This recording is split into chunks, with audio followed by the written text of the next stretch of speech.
Chapter 20. Edmund 7. The Joachim bowing and others. The left hand?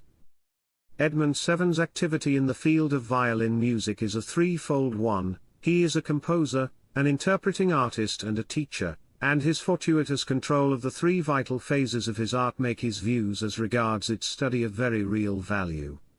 The lover of string music in general would naturally attach more importance to his string quartet in D major, his trio for violin, cello and piano, his violin concerto in D minor, the sonata, the Oriental, Italian, New England suites for violin, and the fine suite in A major, for two violins and piano, than to his symphonic poems for orchestra, his choral works and his songs. And those in search of hints to aid them to master the violin would be most interested in having the benefit of his opinions as a teacher, founded on long experience and keen observation. Since Mr. 7 is one of those teachers who are born, not made, and is interested heart and soul in this phase of his musical work, it was not difficult to draw him out. The Joachim bowing. My first instructor in the violin was my father, the pioneer violin teacher of Hartford, Connecticut, where my boyhood was passed, and then I studied with Franz Meek and Bernard Listermann, concertmaster of the Boston Symphony Orchestra. But one day I happened to read a few lines reprinted in the metronome from some European source, which quoted Wilhelm just saying that Emanuel Wirth, Joachim's first assistant at the Berlin Hochschule, was the best teacher of his generation. This was enough for me. Feeling that the best could be none too good, I made up my mind to go to him. And I did. Wirth was the viola of the Joachim quartet, and probably a better teacher than was Joachim himself. Violin teaching was a cult with him, a religion, and I think he believed God had sent him to earth to teach fiddle. Like all the teachers at the Hochschule, he taught the regular Joachim bowing. They were obliged to teach it, as far as it could be taught, for it could not be taught every one. And that is the real trouble with the Joachim bowing. It is impossible to make a general application of it. Joachim had a very long arm, and when he played at the point of the bow his arm position was approximately the same as that of the average player at the middle of the bow. Willy Hess was a perfect exponent of the Joachim method of bowing. Why? Because he had a very long arm. But at the Hochschule the Joachim bowing was compulsory. They taught, or tried to teach, all who came there to use it without exception. Boys or girls whose arms chanced to be long enough could acquire it, but big men with short arms had no chance whatever. Having a medium-long arm, by dint of hard work I managed to get my bowing to suit Wirth, yet I always felt at a disadvantage at the point of the bow, in spite of the fact that after my return to the United States I taught the Joachim bowing for fully 8 years. Then, when he first came here, I heard and saw Issei play, and I noticed how greatly his bowing differed from that of Joachim, the point being that his first finger was always in a position to press naturally without the least stiffness. This led me to try to find a less constrained bowing for myself, working along perfectly natural lines. The Joachim bowing demands a high wrist, but in the case of the Belgian school an easy position at the point is assumed naturally. And it is not hard to understand that if the bow be drawn parallel with the bridge, allowing for the least possible movement of hands and wrist, the greatest economy of motion, there is no contravention of the laws of nature and playing is natural and unconstrained. And this applies to every student of the instrument, whether or no he has a long arm.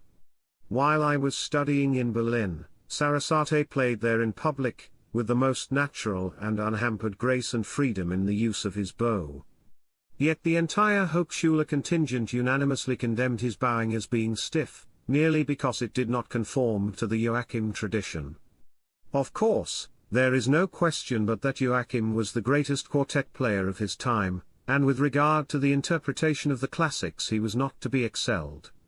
His conception of Bach, Beethoven, Mozart, Brahms was wonderful. The insistence at the Hochschule on forcing the bowing which was natural to him on all others, irrespective of physical adaptability, is a matter of regret. Wirth was somewhat deficient in teaching left-hand technique, as compared with, let us say, Schradieck. Wirth's real strength lay in his sincerity and his ability to make clear the musical contents of the works of the great masters. In a Beethoven or Spohr concerto he made a pupil give its due emphasis to every single note. A pre-teaching requisite. Before the violin student can even begin to study, there are certain pre-teaching requisites which are necessary if the teacher is to be of any service to him. The violin is a singing instrument, and therefore the first thing called for is a good singing tone. That brings up an important point, the proper adjustment of the instrument used by the student. If his lessons are to be of real benefit to him, the component parts of the instrument, post, bridge, bass bar, strings, etc., must be accurately adjusted, in order that the sound values are what they should be. From the teaching standpoint, it is far more important that whatever violin the student has is one properly built and adjusted, than that it be a fine instrument. And the bow must have the right amount of spring, of elasticity in its stick.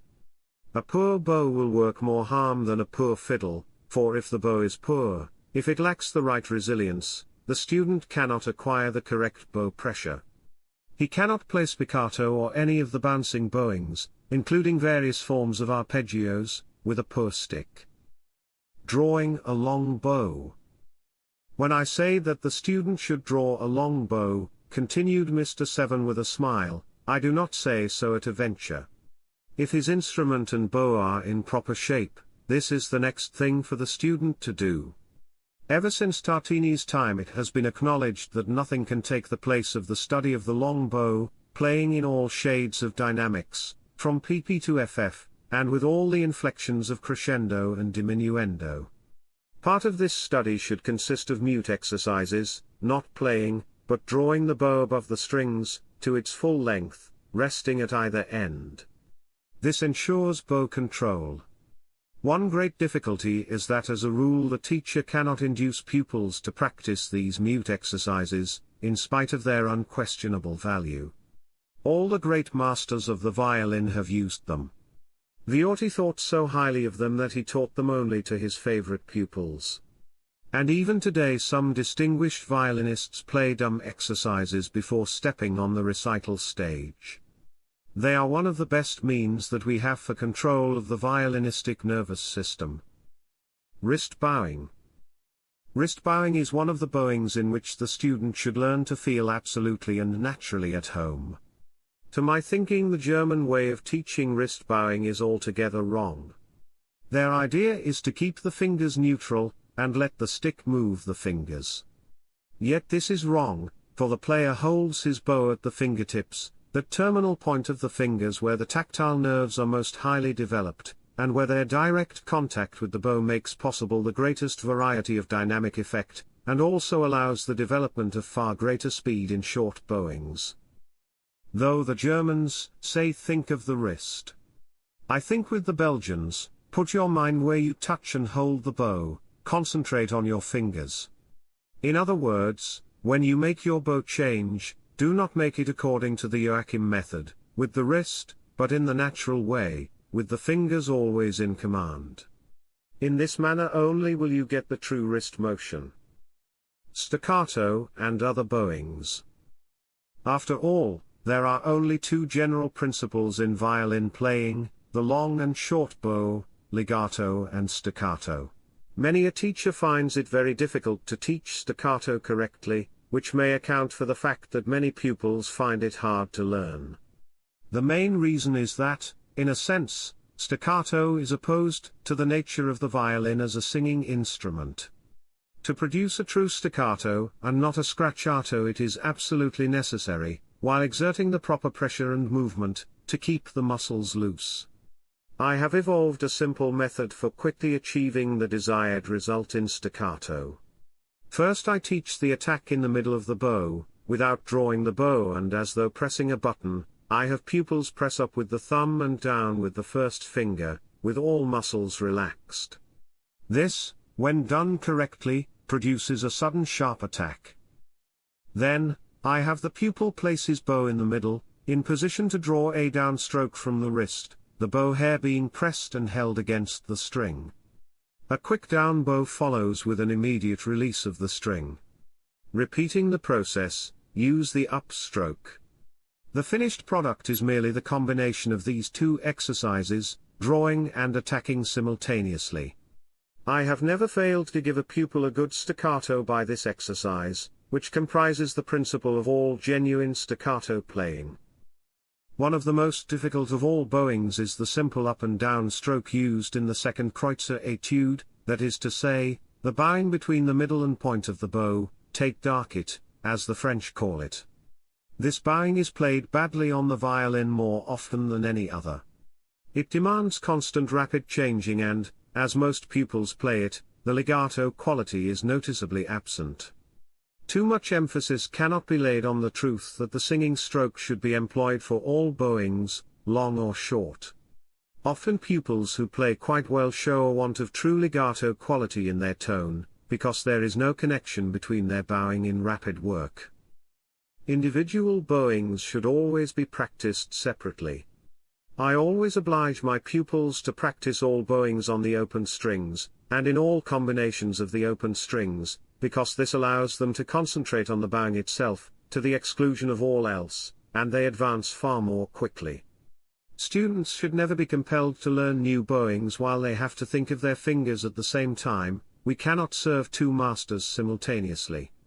All in all, bowing is most important in violin technique, for control of the bow means much toward mastery of the violin. The left hand?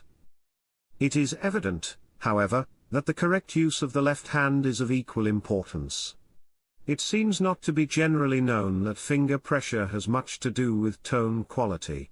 The correct poise of the left hand, as conspicuously shown by Heifert's for instance, throws the extreme tips of the fingers hammer-like on the strings, and renders fall pressure of the string easy. Correctly done, a brilliance results, especially in scale and passage work, which can be acquired in no other manner, each note partaking somewhat of the quality of the open string. As for intonation, that is largely a question of listening. To really listen to oneself is as necessary as it is rare. It would take a volume to cover that subject alone. We hear much about the use of the vibrato these days. It was not so when I was a student. I can remember when it was laughed at by the purists as an Italian evidence of bad taste. My teachers decried it, yet if we could hear the great players of the past, we would be astonished at their frugal use of it. One should remember in this connection that there was a conflict among singers for many years as to whether the straight tone as cultivated by the English oratorio singers, or the vibrated tone of the Italians were correct. As usual, nature won out. The correctly vibrated voice outlasted the other form of production, thus proving its lawful basis. But today the vibrato is frequently made to cover a multitude of violin sins. It is accepted by many as a substitute for genuine warmth, and it is used as a camouflage to put over some very bad art in the shape of poor tone quality, intonation and general sloppiness of technique. Why, then, has it come into general use during the last 25 years? Simply because it is based on the correctly produced human voice. The old players, especially those of the German school, said, and some still say, the vibrato should only be used at the climax of a melody. If we listen to a sembrich or a bonci, however, we hear a vibration on every tone. Let us not forget that the violin is a singing instrument and that even Joachim said, we must imitate the human voice. This, I think, disposes of the case finally, and we must admit that every little boy or girl with a natural vibrato is more correct in that part of his tone production than many of the great masters of the past. As the Negro pastor said, the world do move. Violin Mastery. Are mastery of the violin and violin mastery synonymous in my mind? Yes and no. Violin mastery may be taken to mean that technical mastery wherewith one is enabled to perform any work in the entire literature of the instrument with precision, but not necessarily with feeling for its beauty or its emotional content. In this sense, in these days of improved violin pedagogy, such mastery is not uncommon. But violin mastery may also be understood to mean, not merely a cold though flawless technique, but its living, glowing product when used to express the emotions suggested by the music of the masters. This latter kind of violin mastery is rare indeed. One who makes technique an end travels light, and should reach his destination more quickly. But he whose goal is music with its thousand-hued beauties, with its call for the exertion of human and spiritual emotion, sets forth on a journey without end. It is plain, however, that this is the only journey worth taking with the violin as a traveling companion. Violin mastery, then, means to me technical proficiency used, to the highest extent possible, for artistic ends.